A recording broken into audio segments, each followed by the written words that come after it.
આવતી પેઢીને નાથ પરંપરા શું છે એની ખબર પડે એના માટે હું આપણા દેશમાં ચોક્કસ રહી જાઉં જો આપણા દેશમાં માં ગંગા હોય, આપણા દેશમાં જો બનારસ હોય, આપણા દેશમાં એ ગંગાના ઘાટો હોય તો હું આપણા દેશમાં રહી જાઉં. આત્મિક રીતે જીવંત રહેવા માટેનું વિરાસત આ દેશની અંદર છે. કચરાને હટાયા પછી નીચે એ વખતમાં લગભગ 40 થી 45 લાખ રૂપિયા રોકડા મળે. નવી સવારમાં પ્રસન્નતા સાથે હું રમેશ તન્ના આપનું હાર્દિક સ્વાગત કરું છું. આજે નવી સવારના સ્ટુડિયોમાં મહેમાન તરીકે પધાર્યા છે છેક ગાંધીધામ મુન્દ્રા કચ્છથી શ્રી દીપકભાઈ વાઘાણી. દીપકભાઈ, તમારું સ્વાગત કરું છું. થેન્ક યુ, ધન્યવાદ. દીપકભાઈ આમ છે ને સામા પ્રવાહે તરનારો માણસ છે. આ દુનિયામાં કેટલાક માણસો એવા હોય છે કે જે આપણે નવાઈ લાગે કે આ માણસ કેમ આવું કરતા હશે. હવે પુસ્તકો લોકોના હાથ સુધી પહોંચાડવા અને પછી હૃદય સુધી પહોંચાડવા, અને એ તો બહુ અઘરામાં અઘરું છે. એવું કહેવાય છે કે દુનિયામાં સૌથી અઘરા 5 કાર્યોની સૂચિ બનાવવામાં આવે તો એમાં પુસ્તક વેચવું એ ચોક્કસ આવે. હવે દીપકભાઈને અમે નવી સવારના સ્ટુડિયોમાં એટલા માટે બોલાવ્યા છે કે એ સ્વસ્થ સમાજ માટે જરૂરી એવું વાતાવરણ ઊભું કરવાનો પ્રયત્ન કરી રહ્યા છે, અને પુસ્તકોની મદદથી. એમનો યુથ ઉપનિષદ નામનો એક શોરૂમ છે પુસ્તકોનો. પુસ્તકો એમ બોલીએ ત્યારે તો આપણને એમ થાય કે ભાઈ પુસ્તકો એટલે પુસ્તકો, પણ એવું નહીં. કયા પુસ્તકો એ પણ બહુ મહત્ત્વનું છે. તો જે સમાજને ઉપર લઈ જાય, વ્યક્તિની ચેતનાનું ઉદ્દીકરણ કરે એવા પુસ્તકો, એટલે અમે એમને અહીંયા બોલાવ્યા છે. દીપકભાઈ, હું તમને પહેલી વાર મળ્યો ને ત્યારે જ મને નવાઈ લાગેલી, અને એક પત્રકાર તરીકે મારું અવલોકન પણ તમને કહું કે મોટાભાગે અમદાવાદ કે મુંબઈ કે સુરત કે વડોદરા એવા કોઈ મોટા શહેરો હોય ને, એટલે મોટાભાગે બધું એમાં બધું કેન્દ્રિત થઈ જતું હોય છે, અને ત્યાં જ બધાની નજર પડતી હોય છે. એટલે જાણે કે અમદાવાદ એટલે આખું ગુજરાતનું જાણે કે પ્રતિનિધિત્વ ન કરતું હોય. પણ એક પત્રકાર તરીકે મને એવું લાગે કે ગામોમાં, નગરોમાં જે કામ થતું હોય એ બહુ મહત્ત્વનું હોય છે. તમે કચ્છથી આવો છો, તમે ગાંધીધામમાં રહો છો, અને તમારો કારોબાર તો આખા કચ્છમાં છે, મુન્દ્રામાં અને બધે જ છે. પણ આ તમે પુસ્તકો સુધી અને શા માટે, એ પ્રશ્ન મારે પહેલો જ પૂછવાનો થાય છે. રમેશભાઈ, સૌથી પહેલાં તો આપનો ખૂબ ખૂબ ધન્યવાદ કે આપે મને આટલા અદ્ભુત આપના કાર્યક્રમમાં આમંત્રણ આપ્યું. ખુશીની વાત કે ગઈકાલે જ આપના આ યુટ્યુબ ચેનલને એક ખૂબ સુંદર મજાનો ગુજરાત કક્ષાનો પ્રથમ એવોર્ડ મળ્યો છે, એટલે એના પણ આપને અભિનંદન. વિચાર સૌથી પહેલે એવો જીવનમાં આવ્યો કે આ દેશની અંદર આપણે જન્મ્યા છીએ, આપણે ભારત માતા કી જય કહીએ, આપણે ભારત વિશે ઘણું બધા ગીતો ગાઈએ, ઘણું બધું કરીએ, પણ એવું અનુભૂતિ થઈ કે જ્યાં સુધી આ દેશની માટીને એની અનુભૂતિ ન કરીને ત્યાં સુધી ભારતમાં જન્મવું એ વ્યર્થ છે. ભારતમાં જન્મ લેવો એક વાત છે, અને ભારતને સમજવું એક જુદી ઓલી રહે છે. એકદમ સાચી વાત છે. મેં એવું જોયું અભ્યાસ પછી કે સમગ્ર વિશ્વએ વિજ્ઞાન પર કામ કર્યું છે, અને આ દેશે આત્મા ઉપર કામ કર્યું છે, પરંતુ આત્મા ઉપર કામ કરવા માટેનું વાતાવરણ આ દેશમાં ક્યાંય જ નથી. આપે જે સવાલ કર્યો એના ઉપર હું આવીશ કે સાહિત્યની કેવી રીતની વાત થઈ. તો ભારતની અનુભૂતિ કરવી, ભારતને સમજવું, જે દેશમાં હું જન્મ્યો છું એના માટે. ખૂબ સરસ શરણાઈ વાદક બિસ્મિલ્લા ખાનનો એક નાનકડો પ્રસંગ મને યાદ આવે છે કે અમેરિકાએ ગયેલા હતા, અને અમેરિકામાં જ્યારે એમણે શરણાઈ વાદન કર્યું એના પછી ત્યાંની સરકારે એમને કીધું કે તમને જે ફેસિલિટી જોઈએ, સુવિધાઓ જોઈએ, અમે તમને આપીએ, તમે અમારા દેશમાં રહી જાઓ. ત્યારે ઉસ્તાદ બિસ્મિલ્લા ખાને કીધું કે હું આપણા દેશમાં ચોક્કસ રહી જાઉં જો આપણા દેશમાં માં ગંગા હોય, આપણા દેશમાં જો બનારસ હોય, આપણા દેશમાં એ ગંગાના ઘાટો હોય તો હું આપણા દેશમાં રહી જાઉં. આવો જવાબ એ એટલા માટે આપી શક્યા કે એમણે ભારતની એ ઉર્જાની અનુભૂતિ કરેલી હતી. તો આજની પ્રજા અને આવતી જનરેશન પણ આ દેશની અંદર જન્મ લેવાની સાથે આ દેશની આ ઉર્જાની અનુભૂતિ કરે તો ભારતમાં જન્મ લેવો એનું કંઈક સાર્થકતા છે, નહીતર તો બધું વ્યર્થ છે.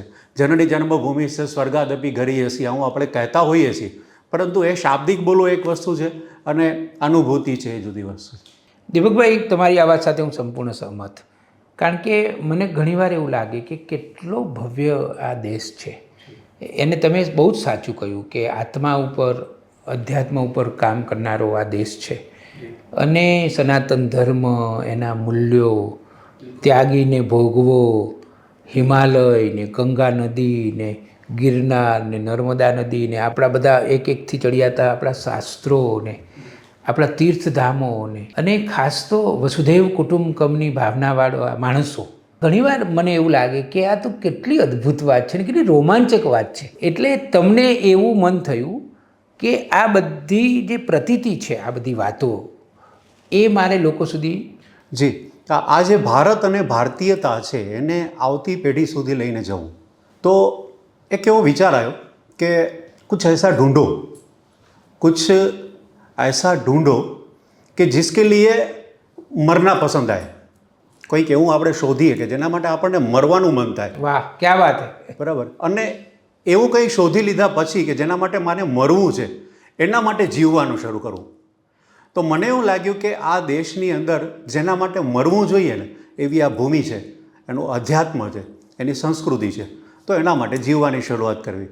તો એના માટે જીવવાની શરૂઆત કરવી એટલે શું કરવું? તો કંઈક એવું વાતાવરણ બનાવવું કે જ્યાં કને સ્વયંના ખોજીઓને વાતાવરણ મળે. મને આ દેશમાં જન્મ મળ્યો છે, હું માણસ તરીકે આવ્યો છું, તો મારા જીવનનો કંઈક ઉદ્દેશ્ય છે, પણ એવું વાતાવરણનો અભાવ હોય છે કે જેની અંદર વ્યક્તિને સ્વયં વિશેના કંઈ સવાલો ઊભા થાય. તો ચેતનાના સ્તર ઉપર વ્યક્તિનું કામ થાય. આ દેશ આત્મા ઉપર કામ કર્યું છે, આપણે વાત કરી, પરંતુ આત્મા ઉપર આપણે વાત ત્યારે જ કરી છે જ્યારે વ્યક્તિ મરે છે ત્યારે, કે ફલાણાની આત્માને ભગવાન શાંતિ આપે. જીવતો હોય ત્યાં સુધી એની આત્માનું શું થાય છે એનું કોઈ ઠેકાણું નથી હોતું. મોટાભાગના માણસો છે એ 25 વર્ષે, 35 વર્ષે, 45 વર્ષે મરી જતા હોય છે. એને બાળવામાં કદાચ 65 કે 70 વર્ષે આવતા હોય છે, પણ મોટે ભાગે આત્મિક રીતે મરેલા હોય છે. તો આત્મિક રીતે જીવંત રહેવા માટેનું વિરાસત આ દેશની અંદર છે, તો એના ઉપર કામ થવું જોઈએ. તો એવો વિચાર આવ્યો કે આત્માના સ્તર ઉપર કામ કરવું તો શું કરી શકાય. તો એક એવું વાતાવરણ બનાવવું, અને ત્યાંથી તત્વમસી ઇન્ટરનેશનલની શરૂઆત થઈ કે કોઈ એવી જગ્યા બનાવવામાં આવે કે જે જગ્યા ઉપર વ્યક્તિ પ્રકૃતિની સાથે રહી અને સ્વયંને ઓળખી શકે. આ દેશ છે એ ગુરુ ગોરખનાથની ભૂમિ છે, આ દેશ છે એ આદિગુરુ શંકરાચાર્યની ભૂમિ છે, આ દેશ કબીરની ભૂમિ છે, આ ગંગા સતી, સતી તોરલ, સતી લોયણની ભૂમિ છે. પરંતુ આ દેશમાં જન્મ્યા પછી આ માયલું કંઈ જ ખબર ન હોય અને એમને આવીને ચાલ્યા ગયા હોય તો ધક્કો ખાધા બરાબર છે. તો આ સતી લોયણ, સતી તોરલ કે ગંગા સતી, મેં જોયું કે આપણે ભગવાન શ્રી કૃષ્ણે ભગવદ્ ગીતામાં આખા જીવનનું માર્ગદર્શન આપ્યું, આખા વિશ્વને માર્ગદર્શન આપ્યું, પણ અભ્યાસ કરીએ તો આપણને ખબર પડે કે ગંગા સતીના 52 ભજનની અંદર સંપૂર્ણ જીવનનું સત્ય આવી જાય છે. પરંતુ એ અભ્યાસ કરીએ તો ખબર પડે, પણ તો અભ્યાસ કરવા માટેનું વાતાવરણ એ ક્યાંક મળવું જોઈએ. તો એટલા માટે તત્વમસીની શરૂઆત થઈ, જેનું કાર્ય અત્યારે કચ્છની અંદર કોઈ એક જગ્યા પર ચાલે છે, જ્યાં લોકો રહી અને સ્વયંની સાથે જીવી શકે, પ્રકૃતિના ખોળામાં રહી શકે અને પોતાના જીવનનો ઉદ્દેશ્ય શોધી શકે. આના પછી એક વિચાર એમ આવ્યો કે સાહિત્ય એક એવી વસ્તુ છે કે જે એક આ વિષયમાં આ તરફ આગળ વધવા માટે પાપા પગલી કરવા માટેનું પહેલું પગથિયું છે. પુસ્તકો જીવનની અંદર આપણા પ્રશ્નોના કોઈ જવાબ નથી આપવાના. જીવનનું સત્ય પુસ્તકમાંથી ન મળે, પણ પુસ્તકો આપણા જીવનની અંદર પ્રશ્નો ઊભા કરે કે મારું જીવન શા માટે. તો આટલા માટે પુસ્તકો જરૂરી છે. તો એવો એક પ્રયાસ કર્યો કે ઓર્ગેનિક સાહિત્યનું કલેક્શન કરવામાં આવે. આજે દરેક જગ્યા ઉપર ઓર્ગેનિકનો ટ્રેન્ડ ચાલે, પણ સાહિત્ય પણ ઓર્ગેનિક હોવું જોઈએ. શું વાંચવું, શું ન વાંચવું, શું મારા ચિત્તને આપવું, શું ના આપવું, આના માટે યુથ ઉપનિષદની શરૂઆત થઈ અને 10,000થી વધારે સાહિત્યના કલેક્શનની સાથે આજથી 4-5 વર્ષ પહેલાં કચ્છમાં સ્મૃતિવન મ્યુઝિયમ ભુજમાંથી આની શરૂઆત કરવામાં આવી ને એના પછી આ કાર્ય ધીરે ધીરે આગળ ચાલી રહ્યું છે. મને તત્વમસી ઇન્ટરનેશનલની થોડી વાત કરો ને. એટલે ફિઝિકલી કોઈ જગ્યા છે ત્યાં કચ્છમાં, અને તમે એમાં શું હોય છે? ધ્યાન વગર આધ્યાત્મિક જીવનની અંદર સત્યને જાણવા માટે બીજો કોઈ રસ્તો નથી. ધ્યાન જીવનમાં આવશ્યક છે. આપણા જેટલા પણ ભગવાન બુદ્ધ, મહાવીર, આદિગુરુ શંકર, ગુરુ ગોરક્ષનાથ, ભગવાન શિવ પણ આપણને ધ્યાનની અવસ્થામાં જોવા મળે છે. આ ધ્યાન માટે વિજ્ઞાન ભૈરવ તંત્રમાં 112થી વધારે ભગવાન શિવે મા પાર્વતીને વિધિઓ આપેલી છે. આ ભગવાન શિવે જે વિજ્ઞાન ભૈરવ તંત્રમાં વિધિ આપી, શિવ સ્વરોદયની અંદર જે શ્વાસ માટેની પ્રક્રિયા, અવેરનેસ માટેની જે વાત મૂકવામાં આવેલી છે એને સરળ ભાષામાં લોકો સુધી લઈ જવા માટે એક જગ્યા બનાવવી. અહીંયા કને 300 લોકોની ધ્યાન કરી શકે એવો એક હોલ બનાવવા જઈ રહ્યા છીએ અને અત્યારે 100 લોકો રહી શકે ત્યાં એવું એક રેસિડેન્શિયલ જગ્યા બને છે જે સંપૂર્ણ પ્રકૃતિની વચ્ચે છે. આ કચ્છની અંદર છે, મુન્દ્રાની અંદર જ એક જગ્યા છે, ત્યાં આનું કામ અત્યારે ચાલે છે, જે અંડર કન્સ્ટ્રક્શન છે. પ્રોજેક્ટ ખૂબ મોટો છે અને કોઈ પણ કાર્ય આપણને કરવું હોય તો એના માટે જીવનમાં ગુરુની આવશ્યકતા ખૂબ જરૂરી છે. ભારત દુનિયાને ઘણું બધું આપી શકે એમ છે. એવી રીતે ભારત દુનિયાને આપી શકે એવી કોઈ શ્રેષ્ઠ વસ્તુ હોય તો ગુરુ પરંપરા પણ છે, જે દુનિયામાં કોઈ પાસે નથી. તો એ જગ્યા ઉપર ગુરુ ગોરક્ષનાથજીની એક નાનકડી મૂર્તિનું સ્થાપન થાય અને એમણે આપેલી ધ્યાનની વિધિઓ ઉપર ત્યાં કામ થાય. ગોરખનાથજીએ નાની નાની વાતોમાં ઘણી બધી ધ્યાનની પદ્ધતિઓ આપી છે. ધારો કે હબકીના બોલીબા, ઠબકીને ચાલીબા, ધીરે ધરીબા પાઉં, ગરબન કરીબા, સહજે રહીબા, ભણત ગોરખરાવ. હવે આની અંદર જે કૃષ્ણ મૂર્તિની અવેરનેસની પૂરી વાત આવી ગઈ. તો હબકીને બોલીબા, ઠબકીને ચાલીબા, બોલવું કઈ રીતે, ચાલવું કઈ રીતે, ધીરે ધરીબા પાઉં, ગરબન કરીબા, સહજે રહીબા, સહજ રહેવું, ઉત્તમ સહજાવસ્થા મધ્યમ ધ્યાન ધારણા, જીવનમાં સહજ રહેવું. આ બધી જે ગુરુ ગોરક્ષનાથની વાતો છે, આદિગુરુ શંકરાચાર્ય અને ગુરુ ગોરક્ષનાથ, આ બે ભારતની એવી મહાન વિભૂતિ છે કે જેમણે સમગ્ર ભારત, જે આપણે અખંડ ભારતની કલ્પના કરીએ છીએ, જે મહર્ષિ અરવિંદે એ વાતને ખૂબ આગળ લઈ ગયેલા હતા, અખંડ ભારતની વાતને, તો એ અખંડ ભારતનો સમગ્ર ભારતની અંદર એમનું પરિભ્રમણ રહેલું છે અને એ આજે પણ ખૂણે ખૂણે એમના અવશેષો અને એમની જગ્યાઓ મળે. તો આમણે ભારતની અંદર આત્મા પર કામ કર્યું અને તેને કારણે આ દેશની અંદર આપણે ઘણી વખત વાત કરતાં કરતાં કહીએ છીએ ને કે આ દેશની ભૂમિ છે ને એ વાંઝણી નથી, અહીંયા રત્નો પાકે અને પાકતા જ રહેશે. પાકતા આવેલા છે ને પાકતા રહેશે. તો એ એટલા માટે પાકતા રહેલા છે કે અહીં નાથ પરંપરા છે, અહીં આદિ શંકરની પરંપરા છે અને એમણે ખેડેલી જમીન છે એ ફળદ્રુપતા છે, એ ફળદ્રુપતા વટવૃક્ષોનું નિર્માણ કરતું રહેલું. તો આવી જ તમે જે સવાલ કર્યો, આવી એક 10 એકડમાં જગ્યા આપણે ત્યાં બનાવી છે, જે અત્યારે ગૌશાળા છે, ગાયોની સેવા થાય છે, તો એ કાર્ય ચાલે છે અને એ ધીરે ધીરે એ જે મેં વાત આપને કરી એ ગુરુ કૃપાથી સાકારિત થશે. દીપકભાઈ, ભુજમાં જે બહુ જ સુંદર મ્યુઝિયમ આવેલું છે, સ્મૃતિવન સંગ્રહાલય મ્યુઝિયમ, ભૂકંપના વિષયને ધ્યાનમાં રાખીને, એમાં જે તમારો પુસ્તકોનો બહુ જ મોટો સ્ટોર છે, મેં જોયો હતો હું જ્યારે આવ્યો ને ત્યારે. અને તમે અમદાવાદમાં પણ થલતેજ વિસ્તારમાં દૂરદર્શનની સામે તમે જે યુથ ઉપનિષદનો શોરૂમ કર્યો હતો પુસ્તકોનો, એ પણ જોયો હતો ને ત્યાં તો હું 1-2 કાર્યક્રમોમાં આવ્યો પણ હતો. હવે આ જે તમે યુથ ઉપનિષદની આખી તમારી જે વિભાવના છે, એમાં તમે કહ્યું એમ પુસ્તકોનું પસંદગીના પુસ્તકો પાછા બધી ભાષાઓમાં, અંગ્રેજીમાં, હિન્દીમાં, સંસ્કૃતમાં, ગુજરાતીમાં, તો એના વિશે મને થોડી વધારે માહિતી જોઈએ છે. આપણી પાસે જે સાહિત્ય છે એમાં મૂળત આધ્યાત્મિકતાનું પ્રમાણ વધારે, અલગ અલગ ગુરુ પરંપરાઓમાં ખૂબ અદ્ભુત સાહિત્ય આપણા દેશની અંદર છે. તો એ આધ્યાત્મિક સાહિત્ય, એની સાથે રાષ્ટ્રીય સાહિત્ય, આમ એમાં આપણે બીજું મોટિવેશનલ અને બધા જ પ્રકારનું સાહિત્ય તો મૂકેલું જ છે, પણ મારી પોતાની પસંદ છે એ અધ્યાત્મ અને રાષ્ટ્રવાદ છે. તો એનું સાહિત્ય થોડું વધારે પ્રમાણમાં છે અને આખા ભારતમાંથી જેટલા પણ પબ્લિશરો છે, લગભગ 80થી 90 પબ્લિશરોનું જે શ્રેષ્ઠ કલેક્શન હોય એ આપણે કોઈ એક જગ્યા ઉપર એકઠું કર્યું છે. એ જગ્યા ઉપર બેસી અને લોકો વાંચન પણ કરી શકે છે, એ જગ્યા ઉપરથી પુસ્તકો ખરીદી પણ શકે છે. એક નવતર પ્રયોગ જે ગયા વર્ષથી આપણે હમણાં શરૂઆત કરી કે યુથ ઉપનિષદ અને તત્વમસી ઇન્ટરનેશનલ છે, એ એક પ્રયાસ કરે છે કે વ્યક્તિની સોલ ઉપર, આત્મા ઉપર કામ કરવું.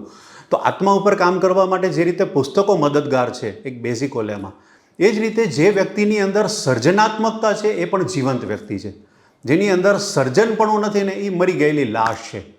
તો સર્જનાત્મકતાને પોંખવાનો એક પ્રયાસ, અને એના માટે એવું કર્યું કે દર શિવરાત્રિના, ગઈ શિવરાત્રિથી આનો શુભારંભ થયેલો છે અને ભગવાન શિવ એટલે એ સર્જનનો ઉત્કૃષ્ટ ઉદાહરણ, અને એમના જન્મોત્સવ પ્રસંગે કલારત્ન, શબદરત્ન અને સ્વરરત્ન, આ રીતે 3 ક્ષેત્રની અંદર એવોર્ડ યુથ ઉપનિષદ એ આપે છે, જે ગઈ વખતે 3 એવોર્ડ આપ્યા હતા, અને એ પરંપરા હવે નિરંતર આગળ ચાલશે.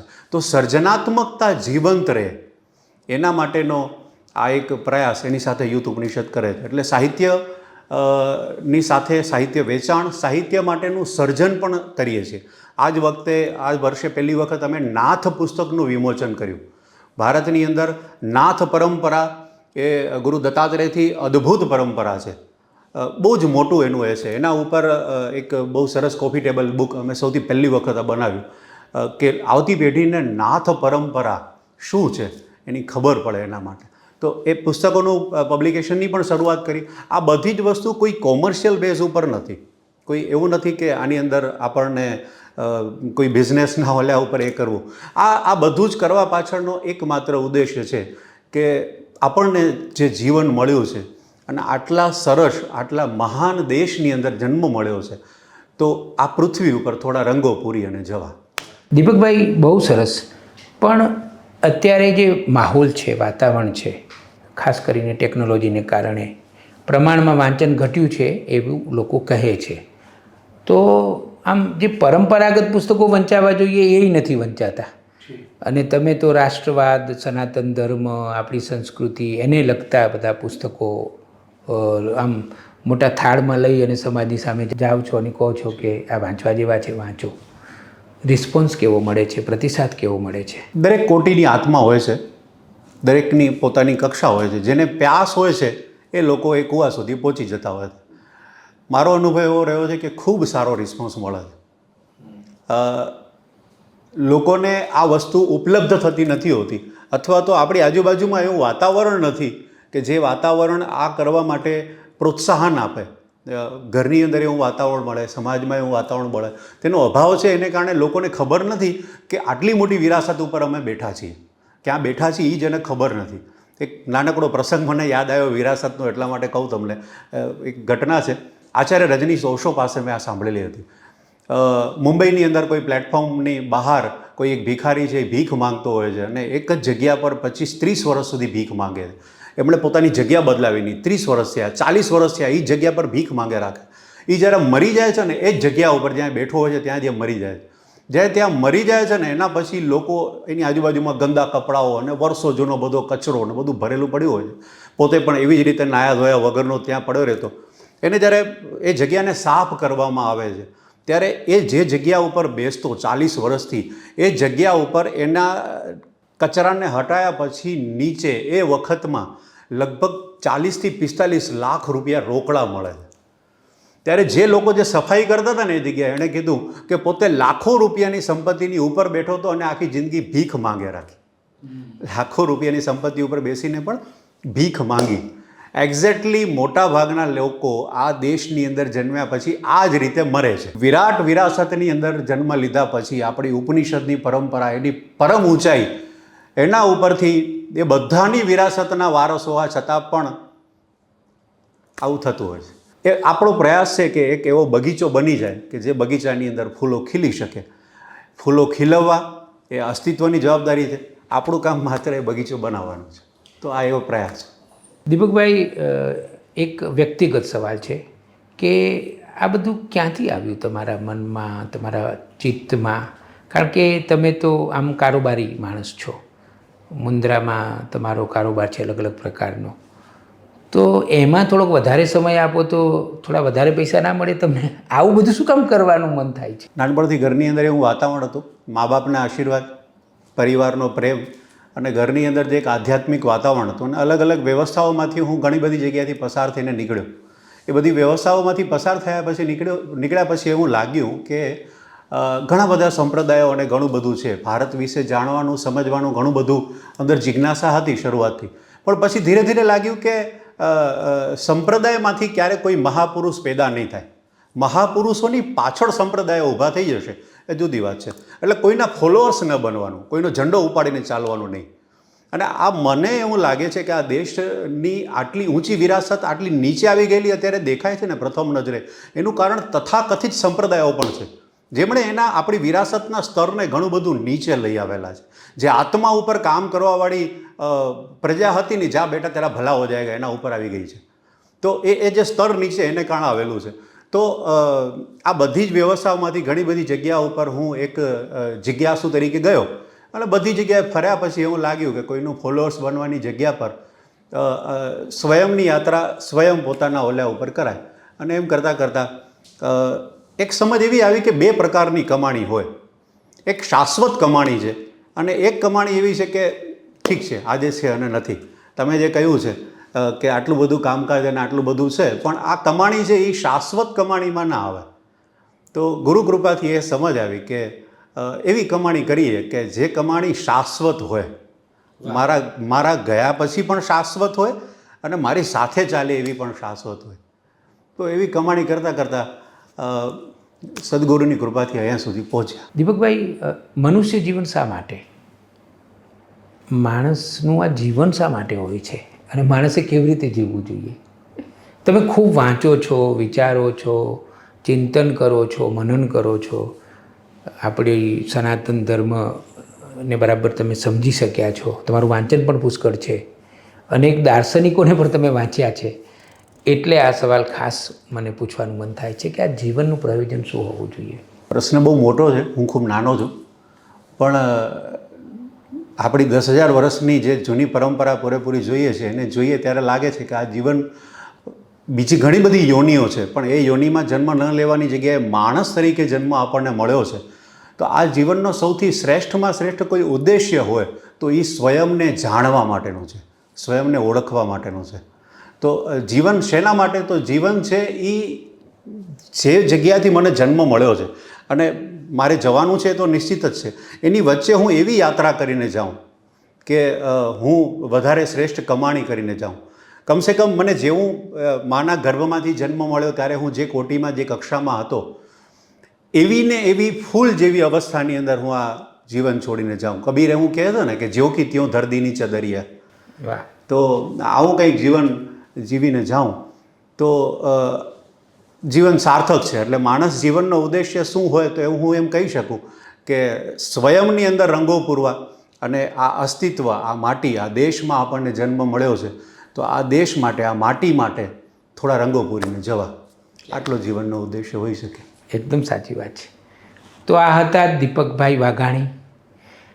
એક જ વાત હું કહું કે સાવ અનોખો કહી શકાય એવો આ માણસ. આમ માણસો કેવા કેવા હોય છે, આપણે આમ બહાર જઈએ ત્યારે જેમ જેમ નવા નવા લોકોને મળતા જઈએ એમ એમ આપણને બધા અનુભવો થતા જાય. હું દીપકભાઈને મળ્યો ત્યારે મને લાગેલું કે આમનો પિંડ જ કંઈક જુદો છે, સાવ જુદી પ્રકૃતિનો આ માણસ છે. અને આ આખો સંવાદ સાંભળ્યા પછી તમે પણ મારી સાથે સંમત થશો. એમને મળ્યા પછી મને જે લાગણી થઈ હતી, મને જે પ્રતીતિ થઈ હતી એ તમને પણ થવાની જ છે. દીપકભાઈ, તમે નવી સવારના સ્ટુડિયોમાં આવ્યા અને આ પહેલી મુલાકાતમાં ઘણી બધી સરસ વાતો અમારી સાથે વહેંચી, એ માટે તમારો આભાર માનું છું. ધન્યવાદ. અને તમારી પાસેથી ખાતરી લઉં છું કે તમે જે કામ કરી રહ્યા છો એ દિશામાં જ નવી સવારનું કામ ચાલી રહ્યું છે. એટલે ભવિષ્યમાં પણ તમે અમારી સાથે જોડાશો અને આપણે કોઈ ચોક્કસ વિષય ઉપર નવી સવારના પ્રેક્ષકો માટે સુંદર મુલાકાત કરીશું. જરૂર, બિલકુલ. આપનો ખૂબ ખૂબ આભાર માનું છું. થેન્ક યુ, ધન્યવાદ.